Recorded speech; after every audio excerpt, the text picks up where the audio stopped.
ممکنه موفقیت وقتی هنوز آماده نیستیم سراغمون بیاد. ما معمولاً فکر می‌کنیم تا وقتی کامل آماده نشدیم نباید شروع کنیم. ولی مغز یه داستان دیگه داره. مغز فقط وقتی رشد می‌کنه که تحت فشاره، وقتی یه قدم بزرگتر از حدش برمی‌داره. اون موقع مغز مجبور میشه مسیرهای جدید بسازه تا از پس موقعیت بر بیاد. یعنی در واقع آمادگی توی عمل شکل می‌گیره نه قبلش.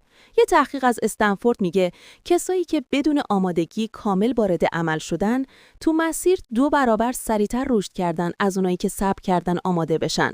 چون وقتی بری تو موقعیت واقعی، مغز یاد میگیره چطور با ترس و فشار کنار بیاد.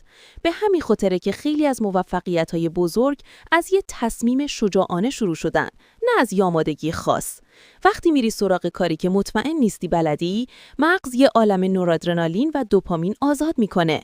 اون حس اضطراب و هیجان با هم قاطی میشه و تبدیل میشه به تمرکز، انرژی و خلاقیت. در واقع همون ترسی که فکر میکنی مانعته، داره سوخت موفقیت تو میسازه. تحلیل نتیجه گیری. موفقیت همیشه مال آماده ها نیست. گاهی مال اوناست که با دل لرزون رفتن و گفتن نمیدونم بلدم یا نه، ولی امتحان میکنم. آمادگی نمیاد تا قبل از حرکت.